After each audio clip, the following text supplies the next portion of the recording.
A ver, ¿cómo protejamos una máquina eléctrica, un transformador, por ejemplo, de un enemigo silencioso como es un sobrecalentamiento lento gradual? Bueno, pues la clave está en una simulación matemática, en lo que llamamos la protección de imagen térmica o ANSI 49. Ojo, que no se trata de un termómetro, no, no. Lo que hace es calcular la temperatura, creando una especie de gemelo digital térmico de la máquina para poder adelantarse al peligro. Y bueno, aquí vemos el sistema, el hardware, los sensores. Pero el verdadero cerebro de la operación, el núcleo de la protección ANSI 49, está en el software del relé. Fijaos, es bastante ingenioso. El relé coge la medida de la corriente que pasa por la máquina y con ese dato alimenta un modelo matemático. Un modelo que simula cómo se calienta y cómo se enfría. En resumen, es una protección que predice lo que va a pasar. Bien, pues en los próximos minutos vamos a hacer un viaje deductivo, por así decirlo. Empezaremos desde lo más básico, el principio físico del balance de energía. Luego veremos cómo eso se traduce en la matemática que usa el relé. Después lo pondremos a prueba con dos casos prácticos muy típicos. Y para terminar, hablaremos de para qué sirve y, muy importante, para qué no sirve. Vale, empezamos.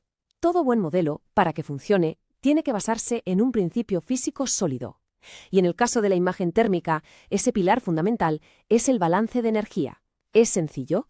Si queremos modelar el calor, primero tenemos que entender cómo se genera, cómo se va y cómo se queda dentro de la máquina. Y fijaos en este diagrama, porque lo realmente genial es lo simple que es el concepto. Es pura lógica. Toda la energía en forma de calor que entra en la máquina o bien se escapa o bien se queda dentro. No hay más. El calor que entra, pues es el que se genera por el famoso efecto Joule, por la corriente que circula. El que sale, el que se disipa al ambiente. Y el que se almacena, pues ese es el que nos preocupa, porque es el que hace que la temperatura de la máquina suba. Perfecto, pues vamos a ponerle nombre y apellidos a estos tres componentes del balance. El aporte de calor, el que entra, viene del efecto Joule y es proporcional al cuadrado de la corriente. La evacuación de calor, el que sale, depende de lo caliente que esté la máquina en comparación con el ambiente. Y por último, el calor que se almacena, el que se queda, depende de la masa y de la capacidad calorífica del material. Estos son los tres actores de nuestra ecuación. Y aquí la tenemos. Esta es la formalización de todo lo que acabamos de decir, la ecuación fundamental del balance. Básicamente nos dice que en un instante de tiempo muy, muy pequeño, dt, el calor generado por la corriente es exactamente igual al calor que se va más el calor que se queda y que hace subir la temperatura. De esta ley física tan elemental, tan elegante, nace absolutamente todo el algoritmo de protección. Muy bien, ya tenemos la física. Ahora toca el siguiente paso, pasar de la física a las matemáticas. Vamos a ver cómo esta ecuación de balance se convierte en la herramienta de trabajo del relé, es decir, en la ecuación diferencial que resuelve sin parar, en tiempo real. El primer paso es un movimiento algebraico bastante directo. Simplemente dividimos toda la ecuación que vimos antes por dt, ese pequeño intervalo de tiempo. Y, listo, obtenemos esta ecuación diferencial de primer orden. Esta es, digamos, la piedra angular matemática de todo el modelo térmico. Claro, los relés necesitan trabajar con valores que no dependan del tamaño tipo de máquina, valores universales. Y para eso se introduce un concepto clave, el calentamiento, que se representa con la letra E. ¿Qué es? Pues es una medida normalizada, sin unidades, que nos dice qué porcentaje del calentamiento nominal tiene la máquina.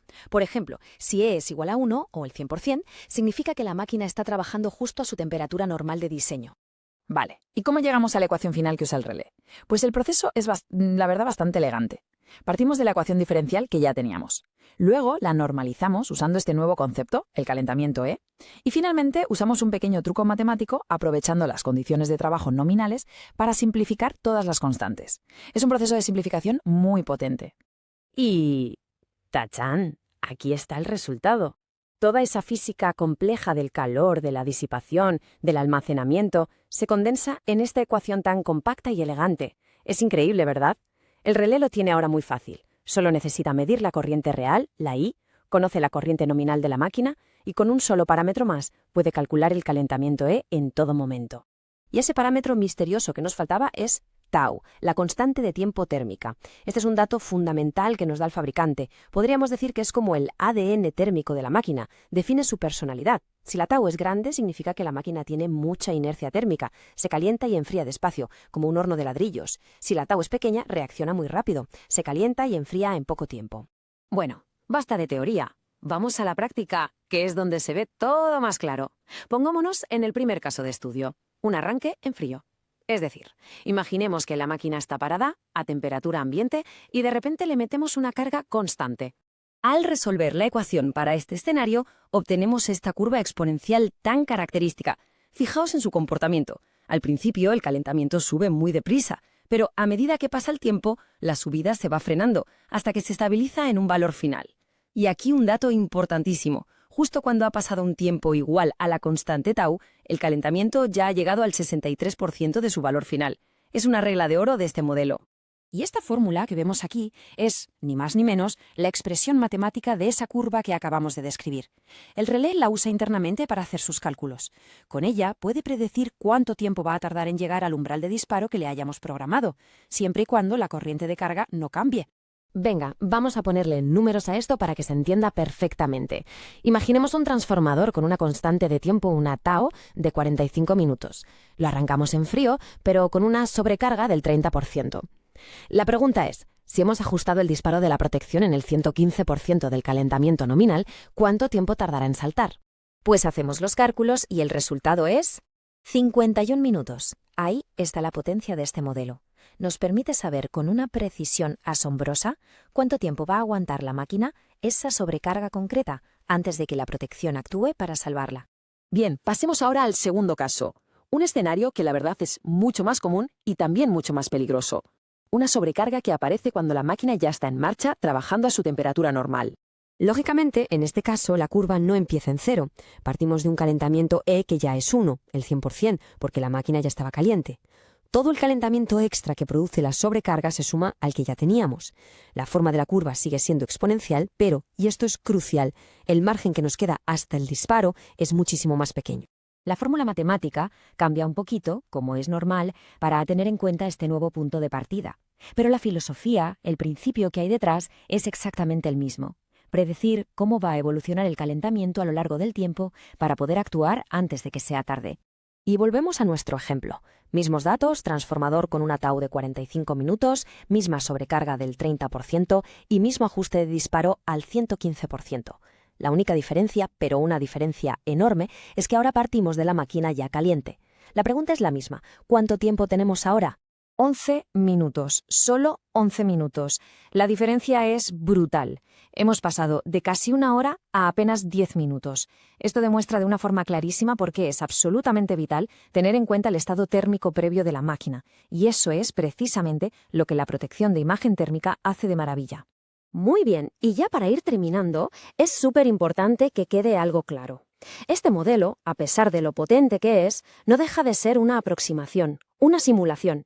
Y como todo modelo, tiene sus puntos fuertes y sus limitaciones. Es fundamental conocer ambas caras de la moneda. A ver, la limitación principal es que el modelo ve la máquina como un bloque único, como si la temperatura fuera la misma en todas partes. Esto significa que por su propia naturaleza es incapaz de detectar puntos calientes localizados, que pueden ser un peligro enorme, sobre todo en situaciones como un arranque de motor muy largo. ¿Dónde brilla entonces esta protección? Pues su gran fortaleza es proteger contra esas sobrecargas lentas, sostenidas en el tiempo, las que calientan de forma global toda la máquina. Y esto, claro, nos deja con una pregunta final muy interesante para reflexionar. Si la imagen térmica nos da una protección global, ¿qué pasa con los fallos que son muy rápidos y muy localizados, como un cortocircuito entre espiras o el rotor de un motor que se bloquea? Pues ahí la respuesta está en otras protecciones, en otras funciones que trabajan en equipo con la ANSI 49 para conseguir una protección completa y segura de la máquina.